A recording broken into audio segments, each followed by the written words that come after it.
Bases agrícolas de la vida económica egipcia.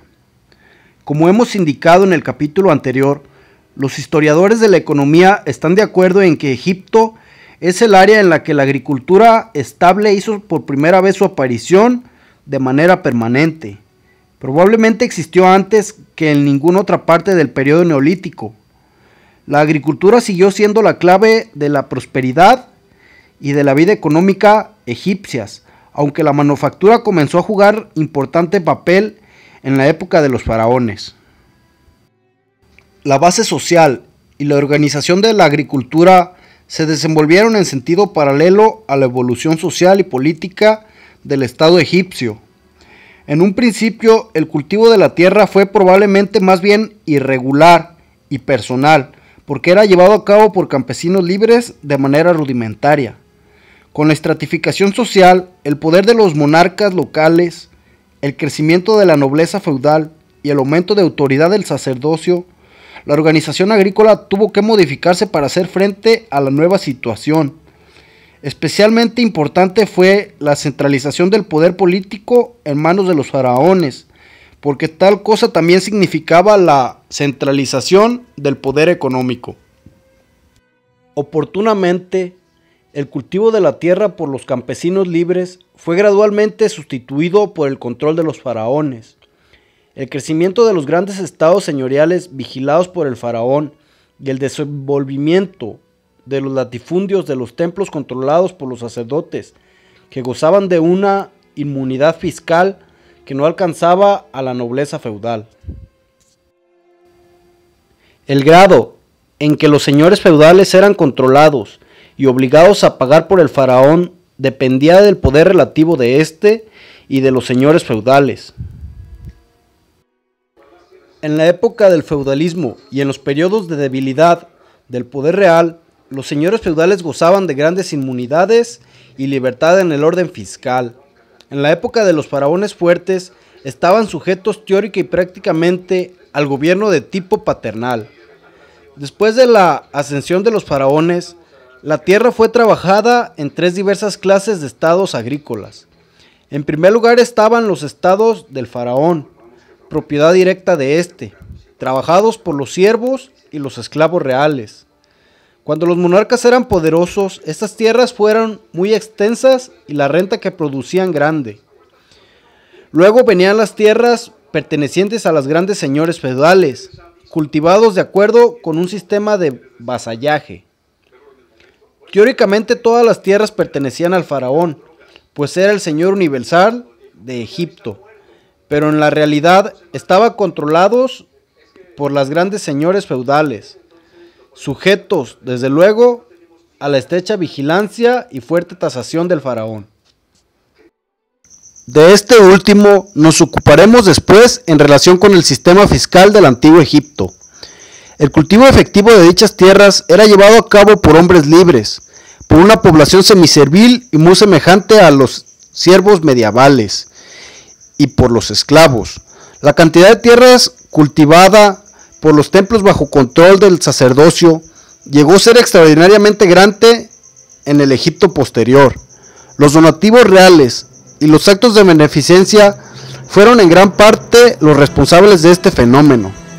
En tiempos de Ramsés III, en el año 1200 a.C., los templos poseían 750,000 acres, o lo que es lo mismo, un séptimo aproximadamente de todas las tierras susceptibles de cultivo del país. Todos poseían unas 500,000 cabezas de ganado, 88 barcos y 53 talleres. Esas tierras eran cultivadas por siervos y esclavos. Los templos figuraban entre los mayores propietarios de esclavos del antiguo Egipto. En la época antes mencionada, eran dueños de 100,000 esclavos, o sea, un 2% de la población total del país. Los más ricos de entre estos sacerdotes eran los de Amón, que controlaban 2/3 aproximadamente del total de todas las propiedades eclesiásticas. Estos estados estaban no solo libres de tasación, sino que en ocasiones se imponían fuertes contribuciones a otras tierras para aumentar los ingresos de los templos. Todo acabó por reducir el bienestar de las tierras de los laicos y por disminuir la renta del tesoro real. También tuvo definida repercusión en la disminución del nivel de vida egipcio, como dice el profesor Brasted. Mientras los almacenes de los dioses estaban repletos, los pobres que servían al Estado se morían de hambre a las puertas de un tesoro vacío. Los esclavos agrícolas abundaban más en los señoriales eclesiásticos que en los de otra clase. La esclavitud no se adaptaba bien al sistema real de regimentación. Ahora nos ocuparemos de la técnica agrícola egipcia. En el mes de noviembre comenzaba a retirarse el Nilo y la tierra se secaba lo bastante para poder ser trabajada. El arado usado por los antiguos egipcios era una herramienta pesada y ruda que tenía que ser manejada por dos hombres. Uno controlaba el timón y otro tiraba de los bueyes que lo arrastraban. A menudo los propios campesinos se veían obligados a tirar del arado, cuando solo se trataba de romper la corteza del suelo. Para pulverizarlo se usaba una azada de madera. Una vez que el arado había volteado la tierra, cuando el suelo había sido labrado suficientemente, se esparcía sobre el mismo a voleo la semilla que después era enterrada por el ganado. El trigo y la avena fueron los granos más comúnmente cultivados, pero también se sembró el mijo. En el antiguo Egipto también se cosechaba cebollas, cohombros, guisantes, judías, lechugas, puerros, rábanos y melones. El olivo era cultivado en ciertas partes del país y por regla general abundaban las viñas. El lino y el algodón fueron cultivados para que sus fibras fueran tejidas. El tiempo de la recolección en el antiguo Egipto caía por nuestra primavera. Los campesinos cortaban el grano con hoces de metal o de madera provistas de un filo cortante de sílex. El trigo y la avena eran cortados aproximadamente hacia la mitad del tallo, y esto hacía más fácil la operación posterior de la trilla. Lo que quedaba en el campo se dedicaba a la fabricación de ladrillos. Tanto los hombres como las mujeres trabajaban en los campos. A los primeros correspondía por regla general la siega, y las mujeres lo seguían para recoger el grano. Cuando éste había sido reunido, era trillado sobre la tierra, variándolo o haciendo que los bueyes y asnos pisotearan las espigas con el objeto de separar el grano de su envoltura. El aventado era por regla general llevado a cabo por las mujeres, y se hacía arrojando al viento el grano y la paja para separar el primero de la segunda. Después el grano era almacenado en los graneros y se celebraba la fiesta de la recolección. Los animales domésticos egipcios más útiles para agricultura eran el buey y el asno. El caballo no fue introducido hasta después del año 1750 a.C. y nunca adquirió gran importancia en el cultivo del suelo. Las ovejas y las cabras fueron también animales domésticos muy comunes. Las gallinas, el ganso, muy respetado por los egipcios, el pato, el cisne y las palomas habían sido domesticados por mucho tiempo antes.